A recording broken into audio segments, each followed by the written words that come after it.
안녕하세요.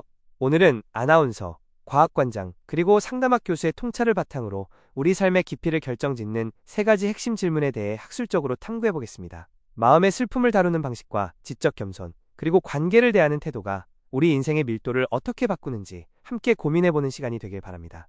우리가 성인이 된 후에도 여전히 방황하는 이유는 과거의 상처와 지적 오만, 그리고 경직된 태도라는 세 가지 요소가 해결되지 않았기 때문입니다. 진정한 성숙은 억눌린 감정을 치유하고 지적 겸손을 배우며 관계를 존중하는 이 세 차원의 통합에서 비롯됩니다. 여러분도 자신의 내면을 돌아보며 이 조화로운 성장의 첫걸음을 내디뎌 보시길 바랍니다. 억눌린 감정은 사라지지 않고 무의식 속에 심리적 부채로 남아있다가 수십 년 뒤 예기치 못한 순간에 폭발하는 시간폭탄이 될 수 있습니다. 13세의 어머니를 잃고 45년간 슬픔을 참아온 이 남성의 사례는 미해결된 애도가 전생에 걸쳐 얼마나 파괴적인 영향을 끼치는지 학술적으로 시사하는 바가 큽니다. 우리는 이 비극적인 장면을 통해 감정을 제때 마주하고 해소하는 것이 건강한 성인기를 위한 필수적인 심리적 과업임을 반드시 인지해야 합니다. 해결되지 못한 채 억눌린 감정은 마치 돌멩이에 묶여날지 못하는 풍선처럼 우리 내면에 무거운 짐으로 남게 됩니다. 슬픔을 외면하는 침묵의 대가는 단순히 개인의 고통에 그치지 않고 소중한 가족과의 정서적 단절이라는 결과를 초래하기도 하죠. 따라서 자신의 감정을 온전히 마주하고 소통하는 과정은 건강한 관계 유지를 위한 핵심적인 심리학적 과제라고 볼 수 있습니다. 슬픔을 건강한 그리움으로 승화시키기 위해서는 말하기, 글쓰기, 그리고 재해석이라는 세 가지 단계의 심리적 노력이 필요합니다. 억눌린 감정을 표출하고 과거의 자신을 위로하며 기억을 긍정적으로 재구성할 때 비로소 슬픔은 우리 삶을 지탱하는 아름다운 추억이 됩니다. 충분히 슬퍼하고 소통하는 과정을 통해 슬픔이 마음속에 굳어지지 않도록 승화시키는 것이 이 기술의 핵심입니다.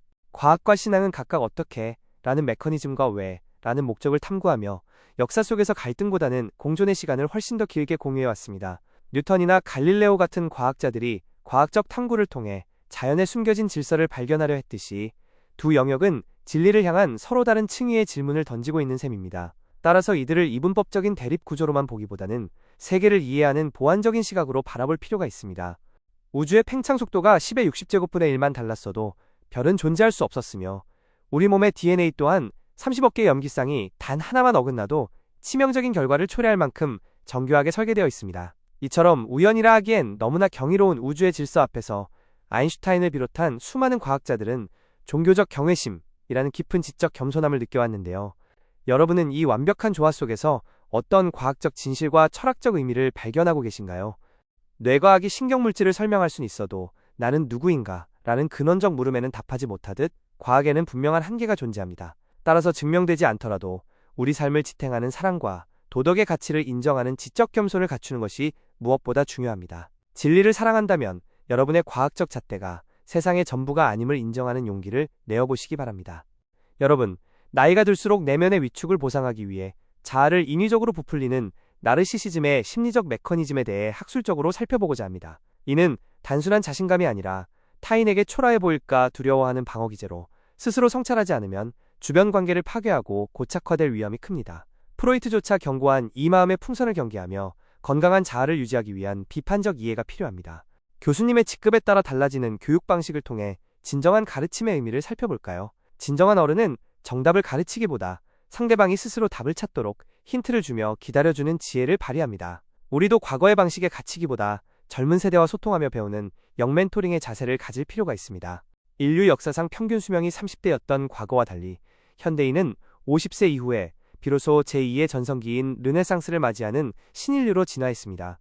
타인을 위한 삶에서 벗어나 진정한 자아 실현이 가능해지는 이 시기에는 남과의 비교를 멈추고 오직 자신의 성장에만 집중하는 태도가 무엇보다 중요합니다. 여러분도 지금의 속도에 조급해하기보다 인생의 클라이맥스를 향해 나아가는 긴 호흡을 가져보시길 바랍니다.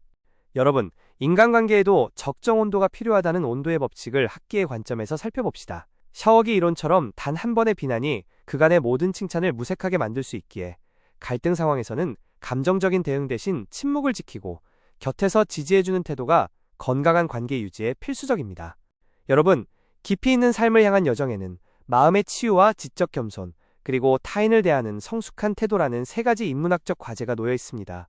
과거의 슬픔을 직시하고 무한한 우주 앞에서 지성의 한계를 인정하며 권위보다는 따뜻한 침묵으로 곁을 지키는 어른의 자세를 고민해야 합니다. 화면 속 편지와 망원경, 의자가 상징하는 이 가치들을 통해 우리 삶의 본질적인 성장을 함께 모색해 봅시다. 우리는 종종 과거의 상처나 현재의 오만, 그리고 불안한 자아라는 특정한 감정의 계절 속에 갇혀 살아가곤 합니다. 하지만 진정한 성숙이란 완벽함을 증명하는 것이 아니라 내면의 결핍을 온전히 마주하고 따뜻하게 보듬어 줄 수 있는 용기를 갖추는 일입니다. 여러분은 지금 자신의 부족함까지 사랑하며 진정한 어른으로 나아가고 계신가요? 여러분, 문학적 사유와 삶의 경험이 결합될 때 우리는 비로소 내면의 평온과 성장을 경험하게 됩니다. 화면 속 열린 창문은 외부 세계와의 소통이자 동시에 스스로를 가볍게 비워내는 성찰의 통로를 상징하며, 이는 학문적 깊이를 더하는 과정과도 닮아 있습니다. 책과 삶이 어우러지는 이 고요한 시간들을 통해 더욱 성숙해질 여러분의 미래를 응원하겠습니다.